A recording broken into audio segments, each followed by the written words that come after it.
आज हम जानेंगे मैकडॉनल्ड्स के बारे में। ये नाम बहुत लोग को मालूम होगा और बहुत लोग गए भी होंगे मैकडॉनल्ड्स में।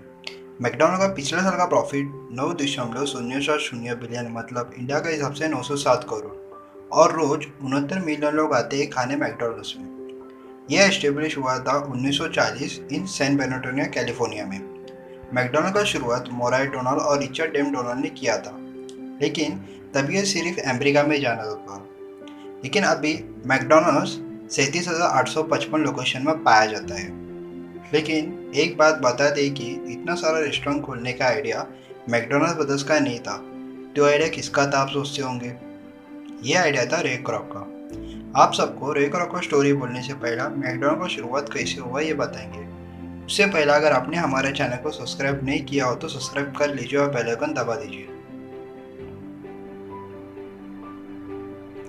मोराई डोनाल्ड का जन्म 26 नवंबर 1902 मैनचेस्टर न्यू हेम्पशायर अमेरिका में हुआ था और रिचर्ड जेम्स डोनाल्ड का जन्म फरवरी 16, 1909 वही शहर में हुआ था जिधर मैकडॉनल्ड का हुआ था।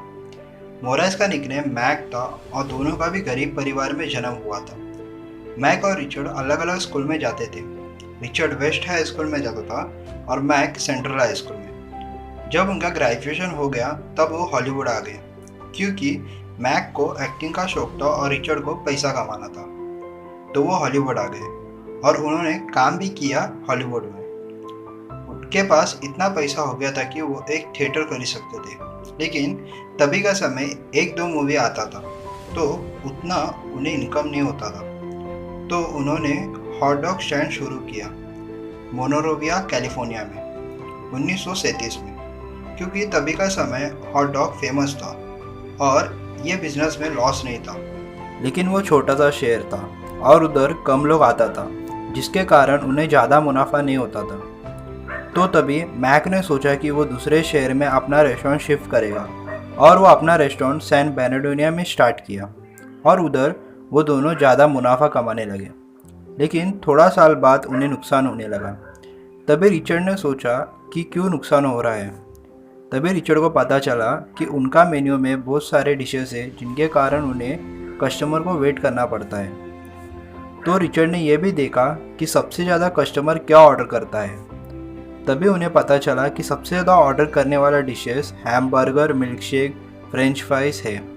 तो तभी उन्होंने बाकी सब डिशेस निकाल दिया मेन्यू से और रिचर्ड ने सोचा कि अब से वो यही डिशेस पे ज़्यादा फोकस करेंगे। वो जल्दी से जल्दी सर्विस देंगे।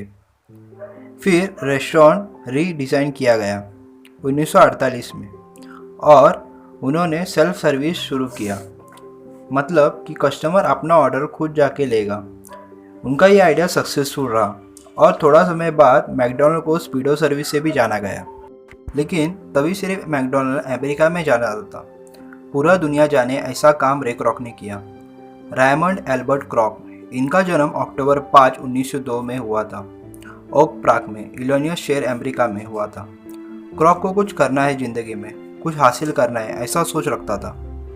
वर्ल्ड वॉर 1 का समय क्रॉक एम्बुलेंस चलाया करता था। तभी क्रॉक का उम्र 15 साल था। उसके बाद क्रॉक ने पेपर कप बेचा, फिर रियल एस्टेट में काम किया, फिर उन्होंने पियानो तक बजाया।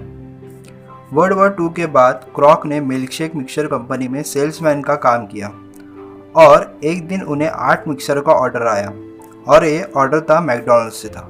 क्रॉक डिलीवरी करने गए मिक्सर का, तभी उधर क्रॉक ने हैमबर्गर के लिए लाइन में रुके और थोड़ा समय बाद उनका नंबर आया और वह वहाँ से हैमबर्गर और मिल्कशेक लिए, वो भी 15 सेकेंड में। क्रॉक इम्प्रेस हुए स्पीड सर्विस से। तभी मैकडॉनल्ड वहाँ आए और उन्होंने पहचान लिया कि वो यही है जो मिल्कशेक मिक्सर का डिलीवरी करने आए हैं। तभी क्रॉक ने पूछा मैक को कि आपको ये स्पीड सर्विस का आइडिया कहाँ से आया। तभी फिर मैकडॉनल्ड ने सब कहानी बताया। तब क्रॉक ने डिसाइड किया कि वो फ्रेंचाइजी लेगा मैकडॉनल्ड का, क्योंकि क्रॉक इससे पहले बहुत सारे जगहों पर गए हैं एज अ सेल्समैन, लेकिन उन्होंने कभी इतनी भीड़ नहीं देखी और उन्होंने स्पीड सर्विस का आइडिया से भी इम्प्रेस हुए। और क्रॉक ने फ्रेंचाइजी का बात की मैकडॉनल्ड और रिचर्ड से। मैक और रिचर्ड ने हाँ बोला फ्रेंचाइजी के लिए। इसके बाद क्रॉक ने अपना रेस्टोरेंट डिस्प्लेन्स इलिनॉइस में स्टार्ट किया। वो भी 1954 में। क्रॉक का भी रेस्टोरेंट अच्छा मुनाफा कमाने लगा, लेकिन थोड़ा समय बाद क्रॉक को बैंक से नोटिस आया कि वो उनका कर्ज नहीं भर रहे हैं, तो उनका घर को जब्त कर लेंगे। क्योंकि क्रॉक ने बैंक से पैसा लिया होता है रेस्टोरेंट खोलने के वक्त, और श्योरिटी में क्रॉक ने घर को रखा होता है।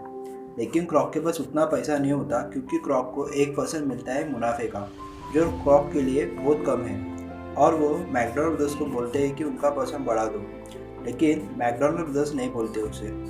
और थोड़ा समय बाद क्रॉक मिल्क शेक के लिए मिल्क पाउडर यूज़ करने लगते हैं, क्योंकि मिल्क को स्टोर करके रखना पड़ता है, जिसके कारण इलेक्ट्रिसिटी ज़्यादा यूज़ होता है। और ये बात मैकडॉनल्ड ब्रदर्स को मालूम पड़ता है, और वो क्रॉक को बोलते हैं ये सब काम मत करो, मिल्क शेक में मिल्क यूज़ करो।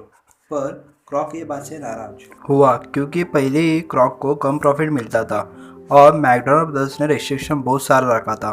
तभी क्रॉक ने आइडिया लगाया और क्रॉक ने अपने दोस्तों को फ्रेंचाइजी लेने के लिए बोला, और उनके दोस्तों ने फ्रेंचाइजी लिया मैकडॉनल्ड का। और जो लाइफ में कुछ करना चाहते हैं उनसे भी क्रॉक मिले और उन्हें भी बोला फ्रेंचाइजी लेने। ऐसे करते करते क्रॉक ने 36 देशों में अपना फ्रेंचाइजी मैकडॉनल्ड शुरू किया, और अब वो एक प्रोफेशनल बिजनेसमैन बन चुके थे। ये सारा बात मैकडॉनल्ड ब्रदर्स को मालूम पड़ा, और उन्होंने क्रॉक को बोला कि हम आपके साथ काम नहीं करेंगे और आपका फ्रेंचाइजी कैंसिल कर देंगे। लेकिन क्रॉक एक बड़ा बिजनेसमैन बन चुके थे, और उन्होंने बोला मैकडॉनल्ड ब्रदर्स को, तुम एक एंटरप्रेन्योर हो और मैं एक बड़ा बिजनेसमैन हूँ। और इस बात से उनके बीच बहुत अनबन हुई। मैकडॉनल्ड ब्रदर्स ने कहा ठीक है, अब तुम्हें हम कोर्ट में मिलेंगे।